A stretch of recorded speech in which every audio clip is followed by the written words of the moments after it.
Hello and welcome to the Demographicast. This week I'm joined by Jack Street again and by George Holt again, who is this is his third appearance on the You podcast. say it like it's such a chore, like Jack Street again. Well, I'm just I thought it'd be happy to have us. no, I am George. I'm happy to have you, but Jack, it's just getting very repetitive.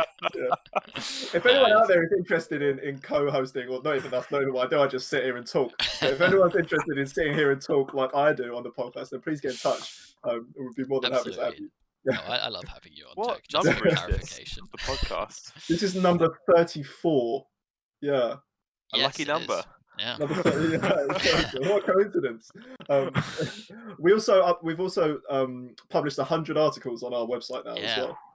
So we're hitting milestones. We are, and I believe we've also just hit our 1,000 tweets as well today. There we go. What a day! So yeah, it's a great day. Demographica. Yeah.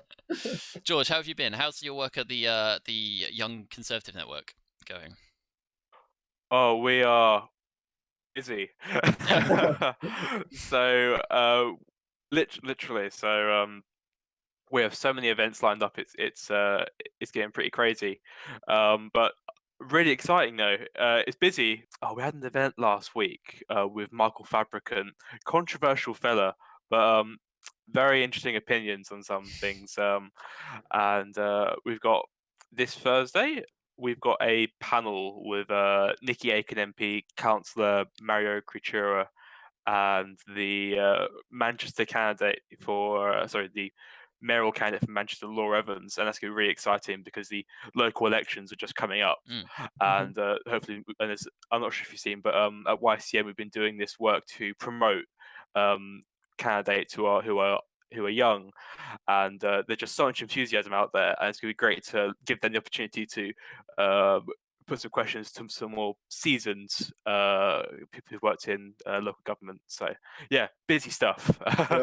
We Good stuff. Thank you. I just got done, as you know, filming the it's our Instagram live, our weekly Instagram live, and was speaking to Jake, who is one of your members, and he was saying that Michael Fabricant is the kind of guy that he'd like to go for a drink with. So he said, yeah, that was the vibe of the event, I would say. Yeah, no, people like that. It's sort of what YCN is for. Those sort of members of the party. Give them a chance to connect and connect with each other, and also meet people like Michael who are MPs or highly ranked within the party, just to give them a chance to put some questions to them. So yeah, it's been great. It's awesome, and it's been like great events. Yeah, particularly highlighting young people as well. You know, that's what we're all about, and it's great to see, especially in the local elections, how many young people are not just standing but out campaigning for people that are standing, and you know, sharing their campaign on social media and that kind of stuff. It's really amazing to see the amount of young people that are still involved in politics throughout the pandemic, because I think it would have been quite easy for people to switch off after the last year, but if anything, it's sort of heightened people's awareness and encouragement and energy to get involved, which is great. So let's move on to the first topic that we're going to talk about today. So we're going to talk about the Scottish elections that are upcoming, the parliamentary elections. They're happening on the 9th of May. Just a brief sort of summary, because I had to quickly look into to find out a bit more about how it works myself, because I wasn't particularly affluent in how it works. So a total of 129 MSPs get elected on the 9th of May. The election happens every 5 years. I didn't know, but anybody from the age of 16 and over can vote in these elections. And obviously the big question that seems to be driving the election this year, I assume it probably was last time a little bit as well, but specifically this year is the question of Scottish independence again, which according to polls that I saw is still pretty neck and neck in terms of support for either way.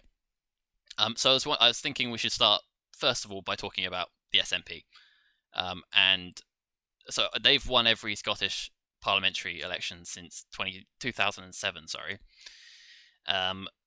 Obviously, back in 2016, Nicola Sturgeon won again, but only won a minority. Do you think that they'll be able to claw back a majority this time around? Bearing in mind they've only got a month left, or just over. George, do you want to go ahead? Both of our silences say a lot there, I think. Nicola Sturgeon was very, very confident and was almost going to walk it because of this. I think it's sort of a cult of Sturgeon. I think that there's a solid base of Scottish voters who will now vote SNP no matter what for a very long time to come. It's similar to that red wall that Labour used to have, and it's and with Brexit, that SNP core has now been strengthened, and I can't see them going away anytime soon. So. I don't think any other party is going to get more seats than the SNP, to be completely frank. I think the question is it a majority or is it a minority? And it depends how you define the majority. So there are now 3 major parties on the field who are now in favour of independence with the addition of the Alba party. So you may not know that the SNP were being propped up by the Greens, and one of the big things that some people don't know about the Greens in Scotland is that they're actually in favour of independence. So if the SNP actually maintain their existing amount of seats, and the Greens do too, they would consider that a mandate for independence, which I find quite interesting because, as Jack just said, it's currently neck and neck, and there was only a referendum a few years ago. So I don't like to try and predict the result, but I honestly think it's going to be so close. Yeah. If they do get a majority, it'll probably be by the skin of their teeth. But I can also see them falling slightly short. I feel like the only chance to give them a real dent isn't through the Alba party. I feel like if they think the Alba party might actually help the SNP. I feel the only chance for a real dent is if the Unionist parties, I want to say a polite way to kick their butts in gear and work together on this one. Yeah, I would. Sure. I would agree. I would agree with that. I think that this edition of the Alba Party makes things really interesting because with a majority, like you said, George, we're not actually necessarily talking. The sort of maybe the more interesting aspect of this is a sort of independence versus unionist majority, and I think that in theory, and this has kind of been what I've read, is that in theory it sounds like the addition of the Alba Party means that an independent supermajority is what they're calling it. Becomes more likely, but in reality, it might actually be quite different to that. There's sort of like a 2-tiered voting system in Scotland. The Alba Party aren't standing candidates for the first past the post race, but they are for the regional ballot.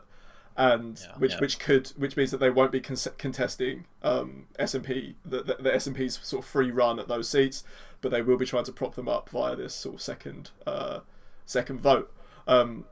So I would agree. I think the Labour Party have done a better job since Anas Sarwar was elected.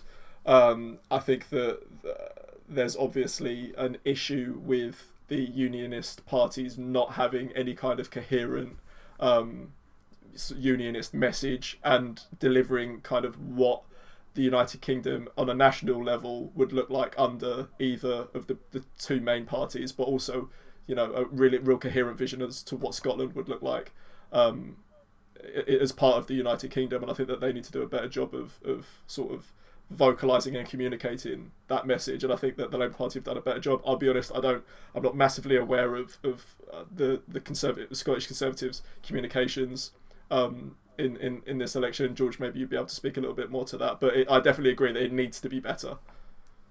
Yeah, I mean, you and I assume that you see a lot of whatever Anas Sarwar is putting out, and I see a lot of whatever Douglas Ross is putting out. So, I mean, from my perspective, I see a lot of Douglas Ross and a lot of Scottish Tories. I don't see a lot of Scottish Labour. That probably says more about the sort of like social media echo chambers we've put ourselves in than their communications. Yeah.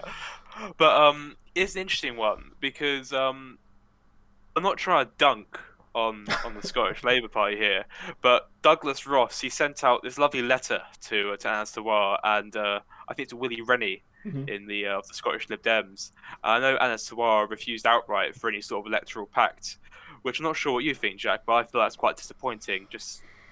I feel like they they should work together. Yes, it's completely natural they disagree, but at least come together to, at least, as you say, sell the benefits of the union. The United Kingdom is great, and I feel like Labour have a real part to play in selling the benefits of the union. Because as much as I love the Conservative Party, it's really important to sell that the United Kingdom is not the Conservative Party. It is a broad country full of many parties and many opinions. Yeah, Because I feel like that's what allows the SNP to succeed, by sure. selling the United Kingdom as a Tory kingdom, which it isn't. Yeah, I think they can both. I think both parties can be pro-union without necessarily having to team up. I don't think they even necessarily need a coherent message as to, sit there and talk about how amazing the United Kingdom is necessarily. Although I love the United Kingdom, I think the United Kingdom is amazing. But I think that the most important thing is putting forward a vision for what the United Kingdom looks like, with Scotland being a part of it. That's the most important thing. Fundamentally, what do people want from an election? They want to know how their lives are going to be improved. And if people think that the only way that their lives are going to be improved in Scotland is by Scotland leaving the United Kingdom, all parties that aren't pro-independence need to put forward a proper vision as to how Scotland can be improved as part of the United Kingdom. And that's fundamentally where it lies. And I don't even necessarily think that it does anyone any favours by just coming together and talking about how great the union is. I think that if you want to see any kind of real non-aggression pact be successful, you're going to have to talk about standing down in seats. And I know that that's something that Douglas Ross has suggested.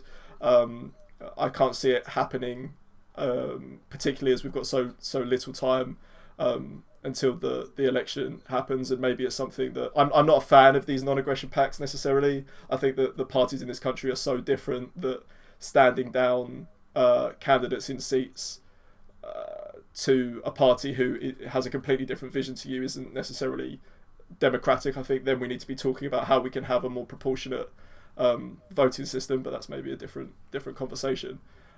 So I can't see any kind of sort of non-aggression pact or coming together in this show of unity is either going to happen or would be successful. The Lib Dems, it's not just the Labour Party who have dismissed this, it's the Lib Dems as well. Yeah. So yeah. Go ahead, Josh. Go ahead, Brett. There you go. I was just going to sort of turn the conversation back towards the SNP and ask whether you guys think that their support is going to be affected at all by the sort of recent controversy surrounding Nicola Sturgeon. And also, I mean, when I heard about Alex Salmond starting a new party, I was quite surprised considering what's going on. I thought he might be wanting to take a bit of a backseat and maybe let these things blow over if he doesn't face any legal action. Do you think that at all that they've got something to worry about? I only ask this as well because I saw an article in the Financial Times from yesterday suggesting that the SNP is still likely to get 49% of the constituency vote. And I think it was something like 43% of the regional vote, which obviously isn't a majority, but it's still... It's substantial. Yeah. Do you think he'll be affected at all?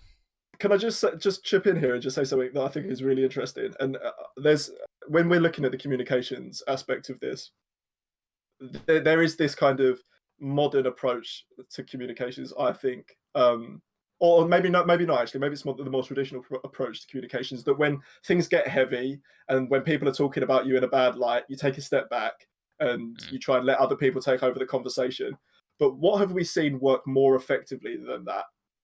We've seen Trump changing the narrative, Johnson changing the narrative. If there's a scandal every week, they're not going to talk about the scandal from last week. They're going to talk about the scandal from this week. We're no longer talking about Alex Salmond's sexual misconduct allegations. We're talking about the new party that he started. The narrative has been completely changed. And that's the most interesting part of this. For me, obviously, the electoral ramifications of that are crucial. But from a modern day sort of communications aspect, I think that that's actually quite important to recognize, is that this was all over the news 2 or 3 weeks ago. Nobody's talking about that now. And I still think that should be a crucial message that people should be talking about and that seemingly has been forgotten. If you look at how the SNP have been performing in the polls just over the year, it hasn't been when the death rate has exceeded that of England's, that SNP went down in the polls. It hasn't been the complete failure in education that made the SNP go down in the polls. It was when Nicola Sturgeon's integrity was thrown into question, and that was the only time when the SNP went down in the polls. That was the only significant dent that has been made, and that to me, I just find that really worrying, to be honest. When they're willing, when it just confuses me that the SNP government is being judged on the character of Nicola Sturgeon rather than their actions in government. So Mm. that's what I can say on the matter. But Yeah. I just find that completely mind-boggling. Do you think that the SNP and sort of furthermore the call for independence succeeds without Nicola Sturgeon? I reckon if Nicola Sturgeon would have been found guilty by the Hamilton report, independence could have died that day. Yeah, I would agree. I think that there are those really strong calls and that drive for independence is majorly led by Nicola Sturgeon, and obviously there has been this blip electorally for them not winning the overwhelming majority and being propped up.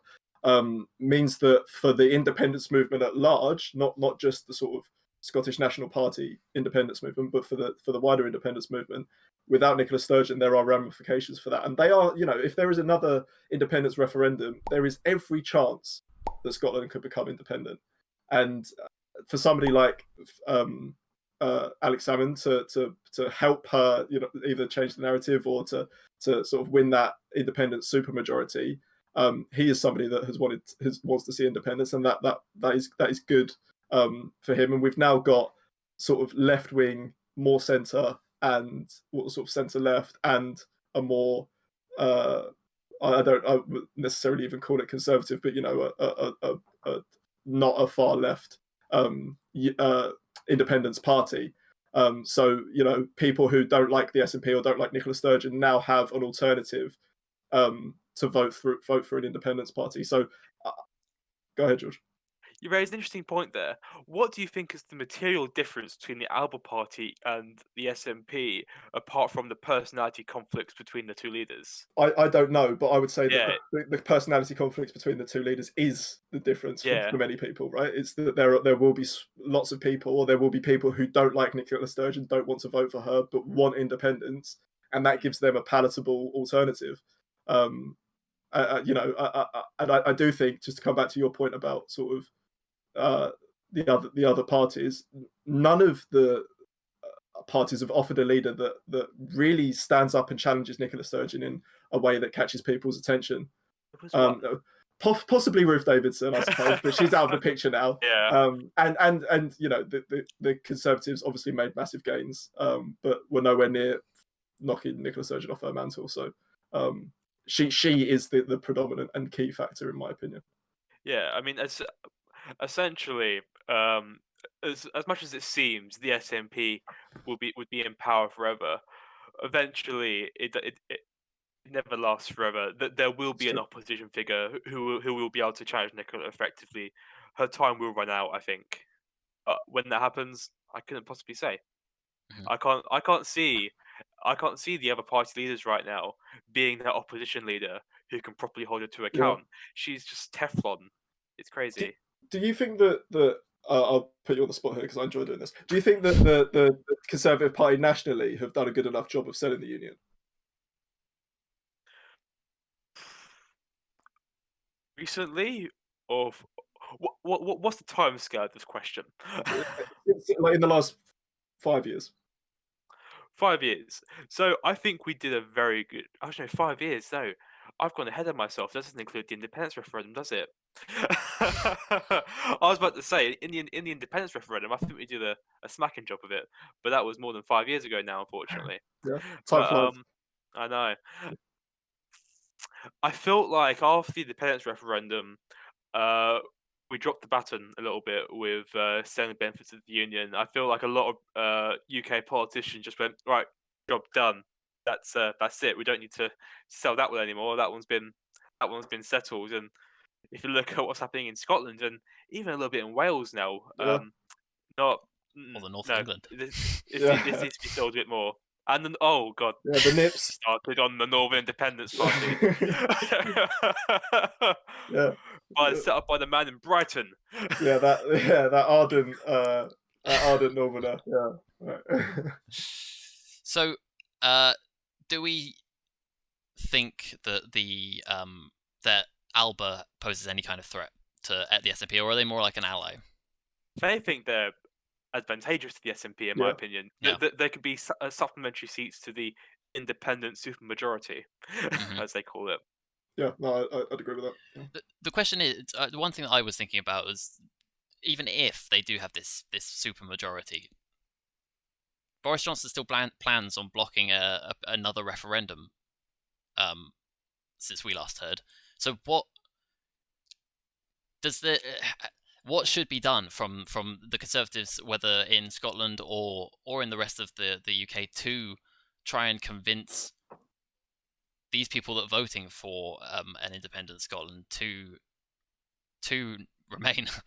I guess you go back to that conversation of remaining again, but just because to me it would seem like if these people voted in a majority to have at least to have another referendum, and then were denied it, would that not just increase sentiment for independence? Yeah, That's a great question. Yeah, I think the government, I think the Conservative Party are in a really difficult position. I think, to go back to the point, I know I put you on the spot about the Conservative Party in the Union, I don't think the Labour Party have done a good enough job of it either, so I'll completely go on record and say that. And I think that the government are in a really difficult position because a lot of talk was there was a lot of talk about democracy and ensuring that people have the right to vote, and of course there was the independence referendum before. We are in completely different circumstances now, so there is of course the argument that the Scottish people should have their say again.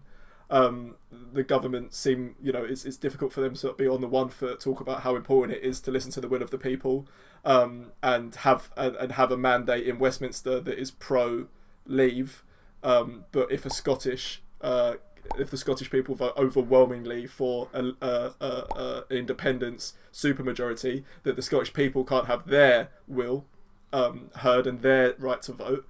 And I think it's indicative of the poor job that unionist parties have done of sticking up for the union, that they wouldn't want this vote to go ahead. I think two votes does it for a long time, but there's no sense that that vote is going to go ahead, and I think that will just increase the sentiment for a lot of people that Westminster doesn't have their interests in mind, and that they don't want their voice to be heard, so to speak. So I think it's a really difficult position for the central government to be in.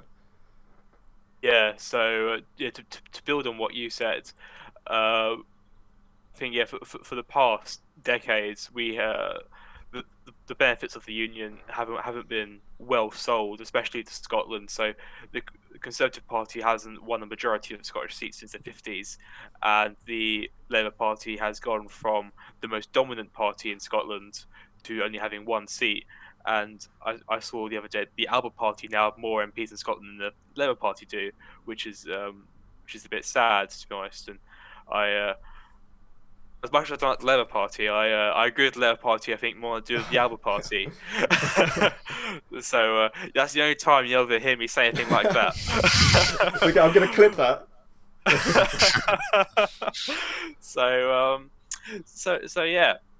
I don't like this notion that we can that people can keep asking for a referendum until they get the result they want. We did have one we did have one back in 2014. Brexit was on the cards in 2014. I think there's a once in a generation vote, so I think we should stick to that promise. Do you think that there's the calls change though? The argument could be put forward that Scotland is in a completely different place now than it was when they voted to remain part of the union, and because of that, Scotland should have the right to self-determination. Scotland overwhelmingly voted to remain. If the Scottish people vote in a pro-independence party should they not have the chance to be able to have their say again. Well, yeah, but Brexit is one issue. Just because the majority of Scotland disagree with England on this one issue, doesn't mean they need to break away to.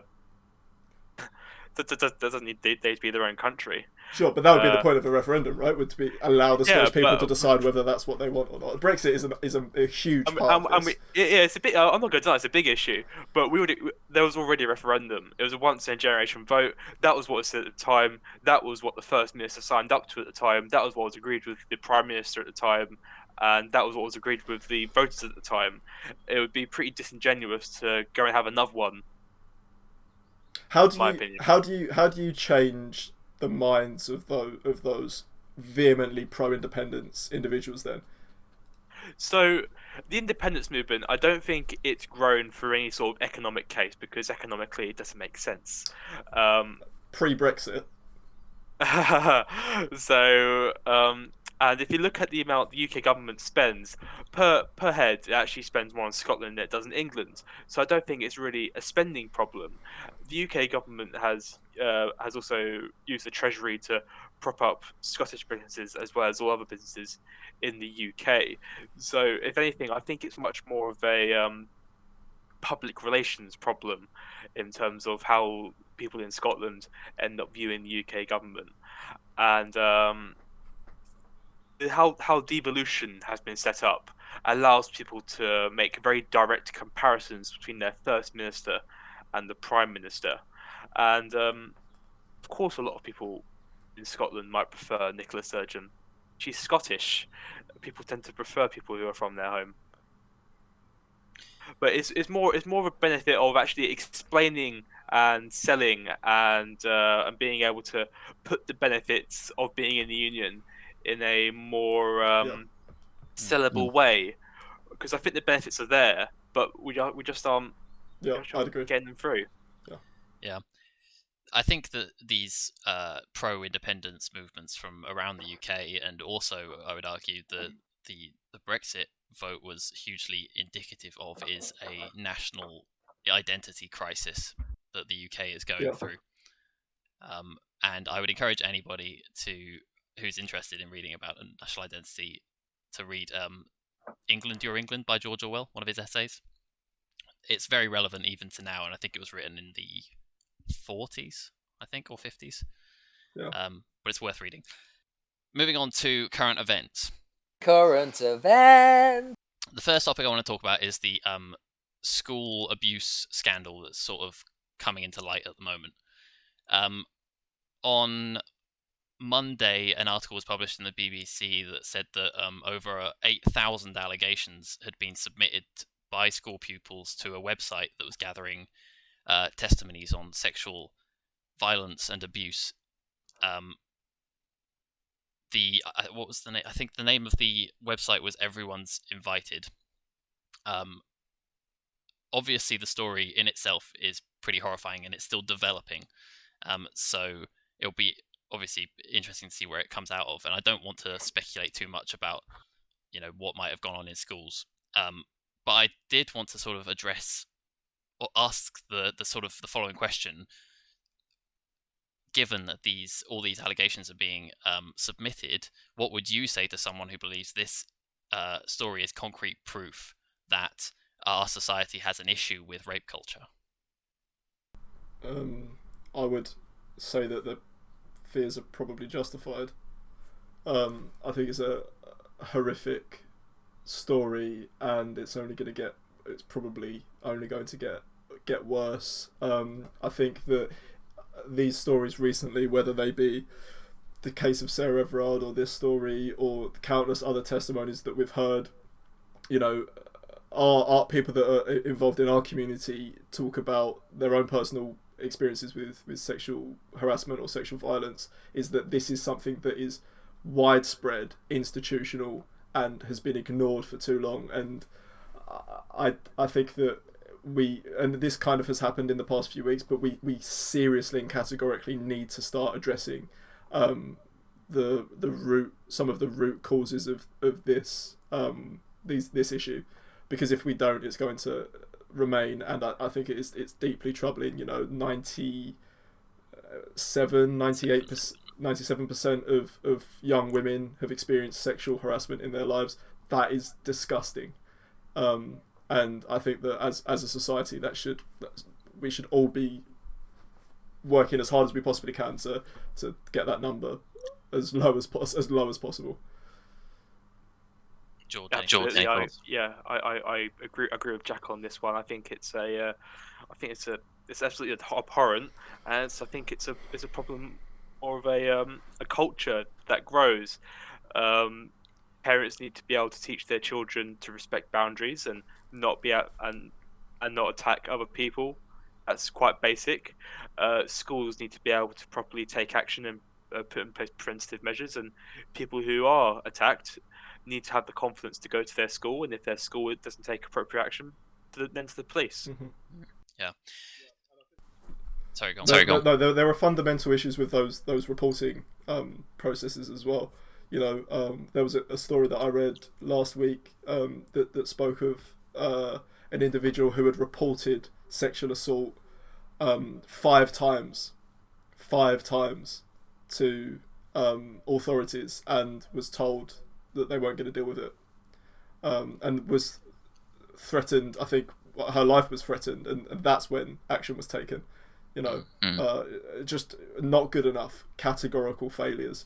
And those things, like you say, George, those people need to have confidence in the systems that are put in place, and they don't at the moment. And these are realities that we have to live up to.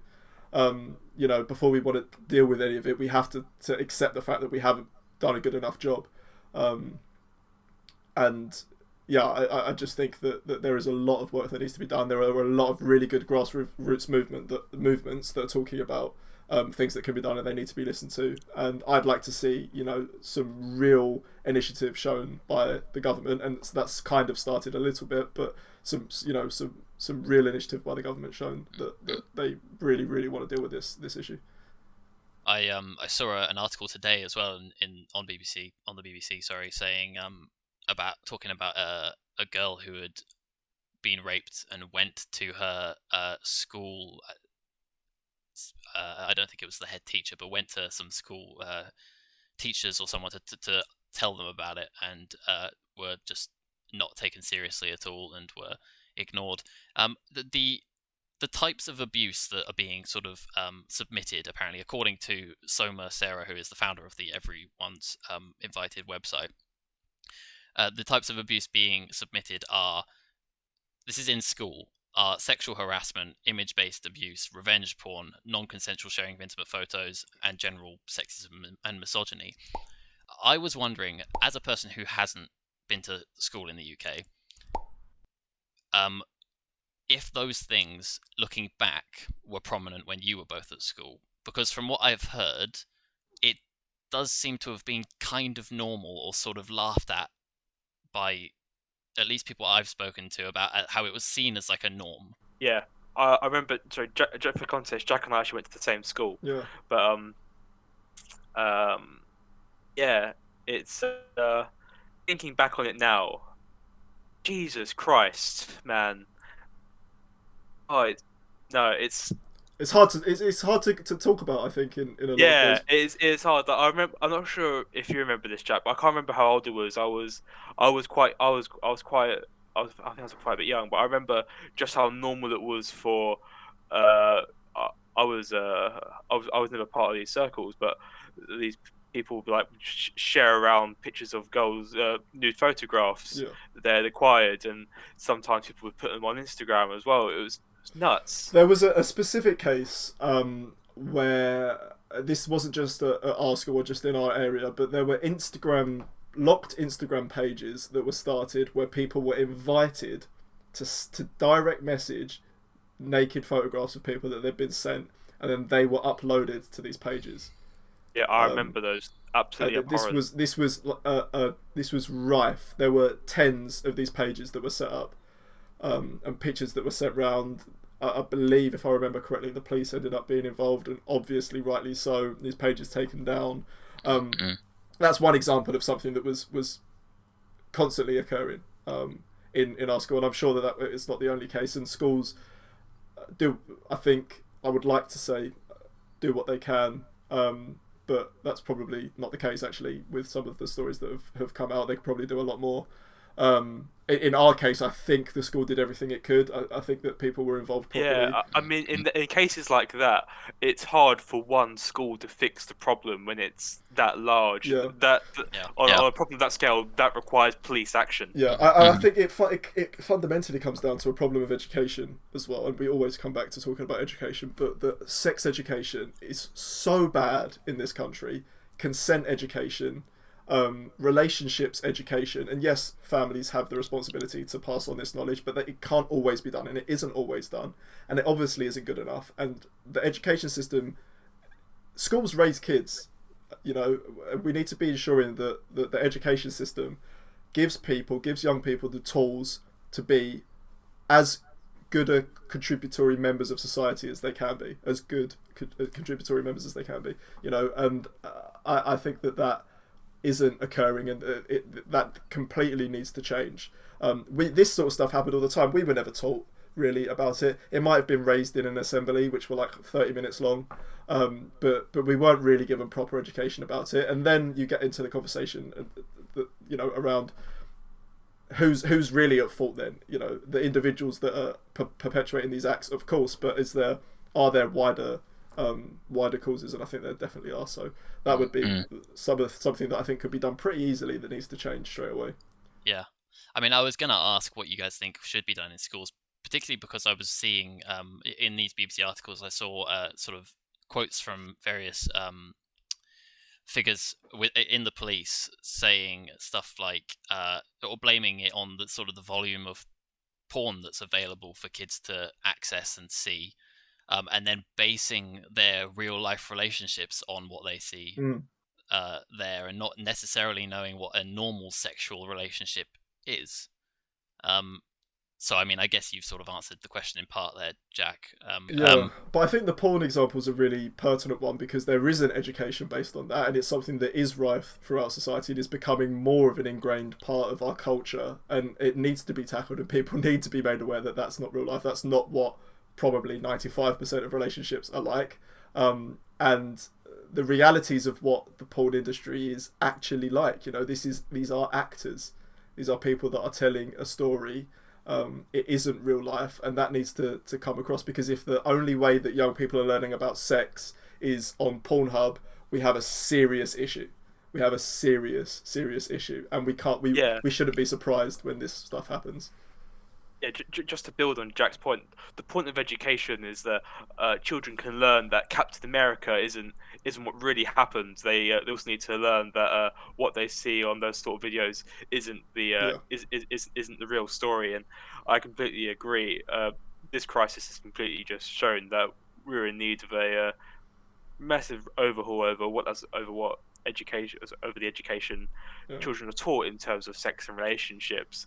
Because if I remember, if you had the same experience as me, it's pretty much just the basics, how someone gets pregnant, and I can't remember much else. It was how to not get pregnant, how to put a condom on. That's it. Yeah, I remember that one. Yeah. The banana. Yeah, seems to be the overwhelming consensus about what sex education involves in the UK. Yeah, what I'd like to ask, you know, we should be aware that we're three gents talking about this, and whilst that's really crucial that men have these conversations more, maybe I'm wrong, but we won't have as much of a fundamental understanding as a lot of women do. What do you think is our role in tackling this issue at a societal level? Don't do it. Call out when we see it. Yeah, and to add on to that, listen to the women in your lives who are talking about these things. And I mean, it's just incredibly difficult to ignore these headlines now. Like, they're coming out. There's a new one every week about how prominent it is that the women get harassed or get sexually abused or raped, or, you know, these stories are constantly coming out. It can't be ignored anymore. We have to try and do something about it, whether it's changing the discourse, talking more about it, calling people out when we see it, even amongst your friends. You don't have to do it in a nasty way, you know, but you just point out that that makes you uncomfortable, or not even that it's wrong, that it's not it's not how you should treat another human being. Yeah, and one thing to like, if they're okay with it, maybe that you don't want to be your friend. Yeah, exactly. Yeah. Yeah. And it can often only take one person standing up and speaking out amongst those things to have other people have the confidence to do that as well. So if you're that person who is courageous enough, who is brave enough, who has the confidence to say, actually, that wasn't an okay joke to make, or actually, that wasn't an okay comment to make, oftentimes there will be other people thinking the same thing. And I know that's definitely been my experience. And either way, you did the right thing. Yeah, exactly. Let's move on from that to the next current events topic, which is it was the main headline. I got all my topics from the BBC today. The main headline today was talking about the world leaders. I think it's 20 odd world leaders are calling for an international pandemic treaty to prepare for future pandemics or health crises in the future. Boris Johnson is obviously amongst those world leaders, calling for a new global settlement to help the world prepare for future pandemics.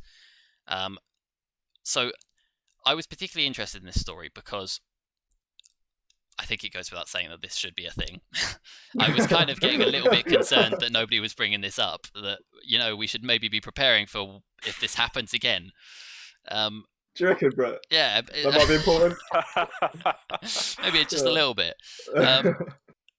In this article, it was people they were quoting the head of the World Health Organization, who is one of these signatories, who was saying that after World War II, a treaty was signed to prevent the atrocities that occurred in World War II from happening again, to make sure that a war of such a huge scale didn't occur, to try and build bridges between nations that were at war with each other, basically.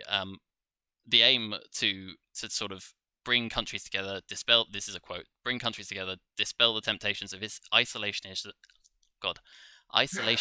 and nationalism, to address the challenges that could only be achieved together in the spirit of solidarity and cooperation, namely peace, prosperity, health, and security.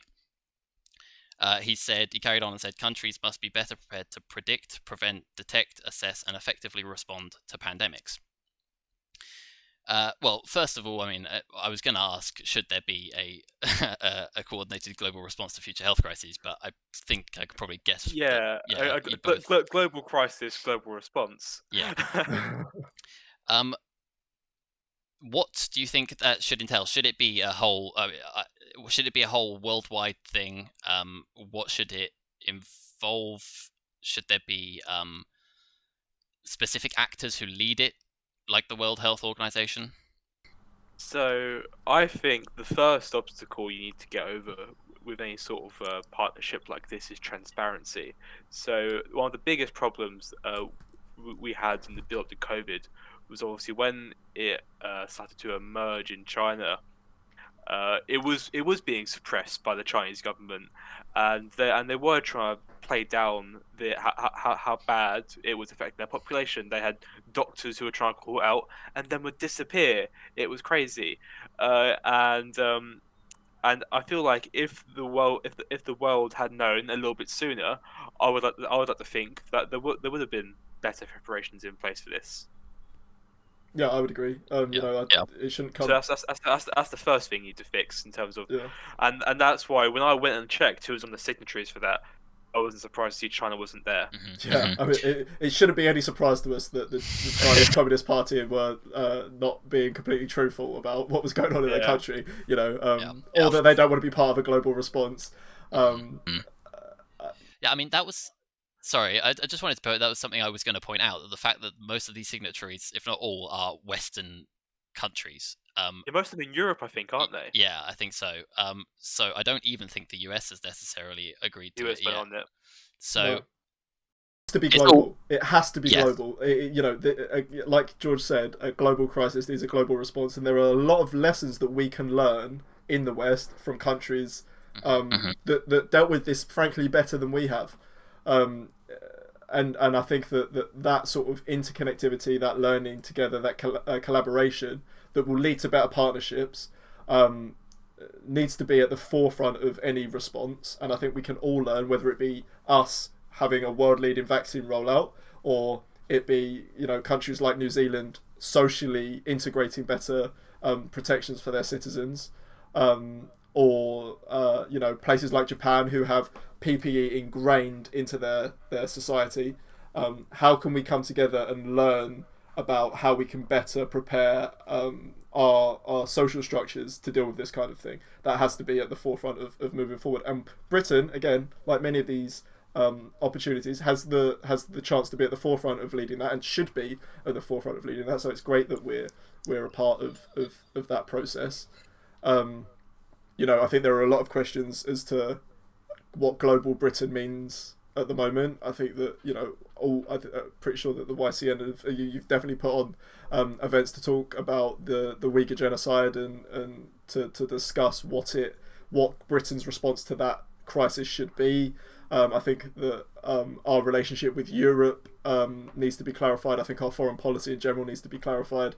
But this is an area where we can go, this is something that we believe in on a global scale, and we want to be a leader of. And we have a really good opportunity to do that here. And it is something that is needed and could be really beneficial.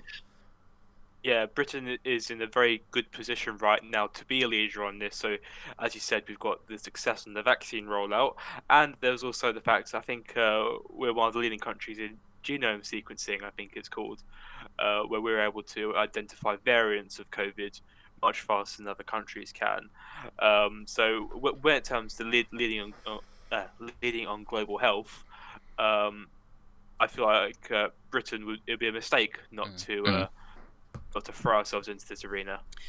I feel like it's a little bit easy for these Western countries to say this kind of thing, though, because, especially European countries, because a lot of them are leading the world in health, in their national health programs, and it makes me wonder if when these leaders came out and, I assume they were in contact with each other before they're doing this, did they contact maybe, Nigeria or India or Brazil or any other country in a worse position in the world where these viruses have been known to, thrive? I like to think, because who was involved, other countries would have been reached out to, but at the end of the day, we can't know. We aren't the Prime Minister, we aren't the President of France, so... Sure. That comes back to your transparency point, right? Is that in the setup of these, we should know who's being contacted. I feel like this is a club open to everyone. We can't be turning down countries because we don't like them. Yeah. Of course. Yeah. I feel like this 24 hopefully is what we can use to get the ball rolling, and more people would willingly come on board to this sort of agreement. But there's also the problem that this is essentially a proposal. This is essentially an idea.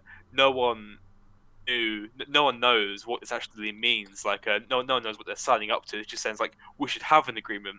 What is in that agreement, no one knows. Yeah. Just to come back to your point, Brett, just really quickly about Europe, it being easy for us in Europe to say we want to do something, or even just Britain to say we want to do something and not anything really actually come of that. That sums up a lot of British and European foreign policy. Make these broad declarations. We've cut foreign aid recently. Making these broad declarations. Yeah, exactly. About what we want the world to be like, or what we want our role to be, but nothing actually tangible coming from that. And what we really need to see is concrete actions, and hopefully, to give the government the benefit of the doubt, this is the start of the concrete actions in this area. What we need is clear and concrete actions. What does global Britain look like under this government? And that's what we don't know. And this, I'd say the same for Europe. Europe's response to the Uyghur genocide has been, on the one hand, to say this is terrible, and on the other hand, to begin to sign financial and trade agreements with China. It's not good enough. It's talking out of both sides of your mouth. It's not good enough. We need clear and concrete action from a foreign policy point of view and from a diplomacy point of view, and we don't have that, and that's worrying. Yeah. Is it going to end this on? Is it at all hypocritical for the UK, or Boris Johnson in particular, to come out and say that he's in favour of a cooperative approach to health in future, having just left one of the largest cooperative blocks in history, especially considering that the statement from the head of the WHO talks about this cooperation that needs to happen as in relation to what happened post Second World War, which is basically what the European Union has sort of stemmed from. Is there hypocrisy there? Jack, you'll go first. I don't know. I don't know if I'd. I think that you could. I would just make the same point that a lot of the government's proposals in this area are contradictory, and that the British government wants to work with the European Union when it suits them, and the EU want to work with Britain when it suits them. And because of Brexit, because of the way that Brexit was conducted, we now have a frosty relationship with European leaders. That just seems to be a fact now, and it's something that we have to get over. So Brexit was the cause of those relationships, and that is just, I think, the world that we live in now. I'm going to give you a firm no. I'm going to. My thought on this is there is a difference between cooperation and control. Where, in terms of, I think Britain should be completely open to cooperating with any country when it comes to the matters of global health. What it doesn't mean is handing over control to foreign countries. I feel like this is a team effort, not a top-down effort. Mm. Which I think I can't respond to that without us getting into a massive debate about Brexit. Yeah. Like, I'm just... Yeah, I mean, that's why I chose to finish on it. I guess whatever you think about whether the relationship was with the EU before Brexit, to me, when I was reading the quote, the aim of the Second World War treaty and then this one would be to bring countries together and to dispel the temptations of isolation and nationalism, doesn't really seem like we've been on top of that in recent years. But there we go. Let's move on to quickfire questions and end there. But I am quite aware that my quickfire questions this week aren't exactly helpful in terms of answering quickly. So try your best, but don't worry, it's my bad if you can't answer quickly. My first question is, where's the line for showing potentially offensive images in school? In schools. This is in reference to the Mohammed. In reference to the showing the Charlie Hebdo caricature in a lesson in a class in Yorkshire, and there being protests about it since. I don't know if there's any specific, it's contextual. This is really contextual. So I think that each case has to be taken into context, and that's how I would answer as quickly as possible. I don't think we should be firing teachers because they showed an image that some communities find offensive. I think that is bordering on the ridiculous. I think it's not bordering on the ridiculous. It is bloody ridiculous. George? Yeah, I agree with Jack's sentiments there. It is case by case. If the image that the teacher showed to the students within the context is acceptable, but if they were to go and show something completely unacceptable, like a pornographic image, of course that's not okay. It's but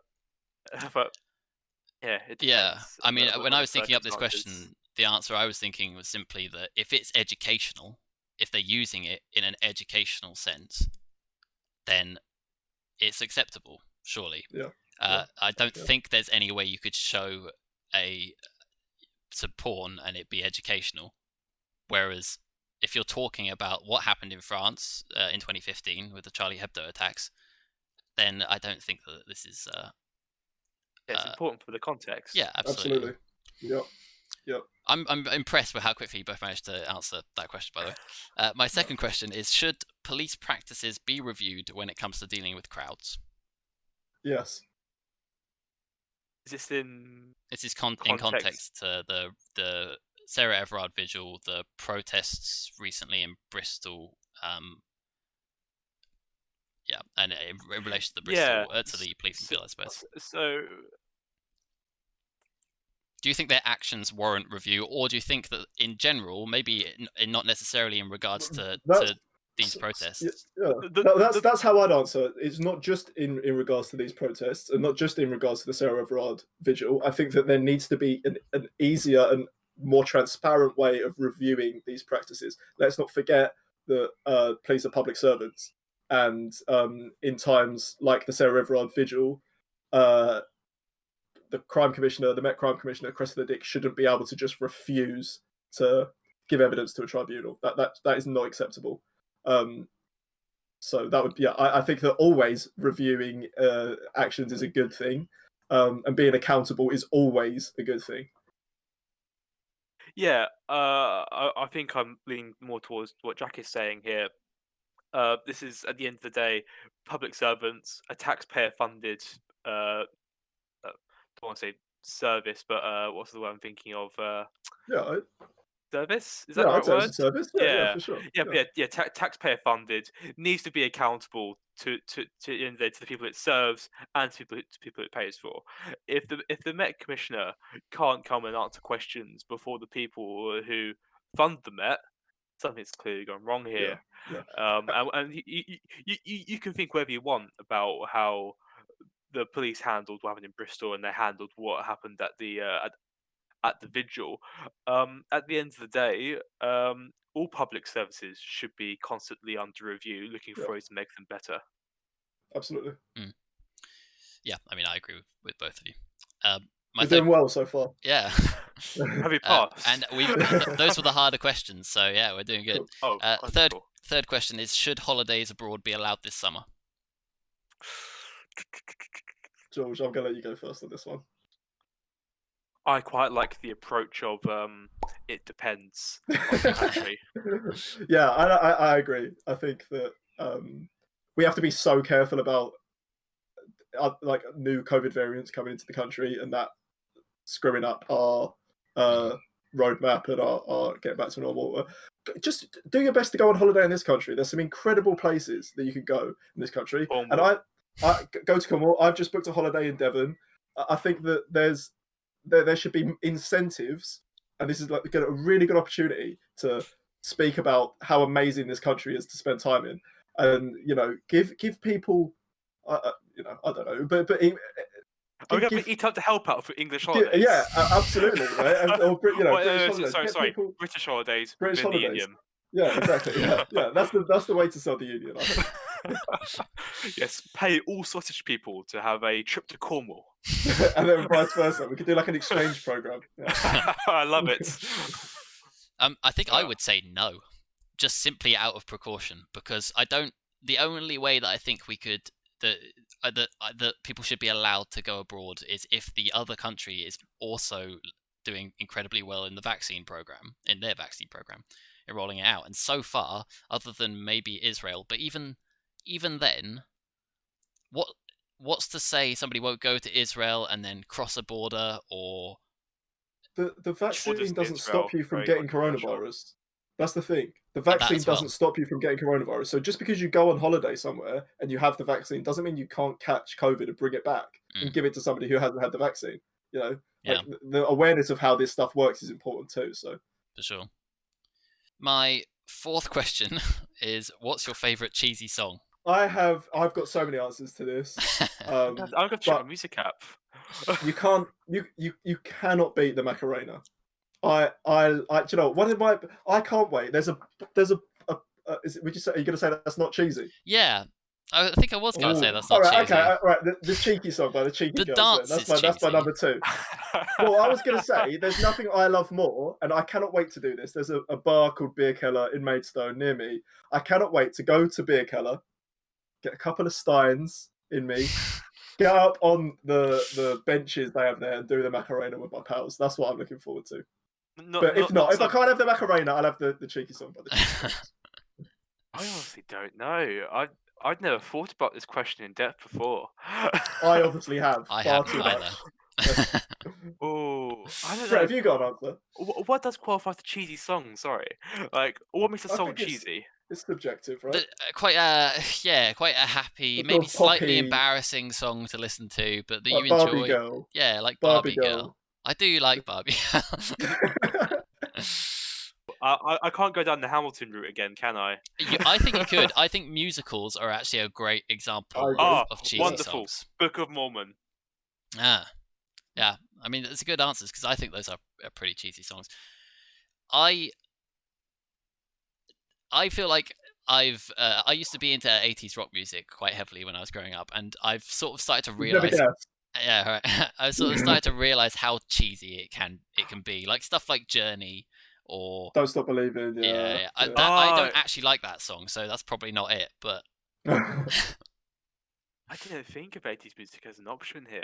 But a lot of 80s music is really cheesy. I tell you what, is a lovely cheesy song for Halloween. Somebody's Watching Me by Rockwell. Is that cheese, do you reckon? I mean, it's a bit cheesy. It's a great song. It's a great song. I'd say it's got a bit of cheese. Yeah, you can have that. Yeah, for sure. Yeah, Halloween music is Yeah. It's a great question. It is a good question. Yeah. Yeah. Like, It really makes you think. questions of our times. Yeah. Anyway, my final question is, this is from our social media manager, Amy. Candles or incense? Incense. I feel like they perform different functions. Yeah. It's not just about the smell. Essence is a vibe. Incense, It's a incense vibe. is a vibe. Yeah. I say they both give off a vibe. Right? Yeah. But incense, like, it's sort of, isn't it supposed to like sort of change your mood a little bit? Yeah. Yeah. I'd say so. incense. I like an incense, but not on a regular basis. Candles are more everyday use. Incense is more like, I don't know, once a week. I'm gonna say candles because incense can be a bit overwhelming sometimes.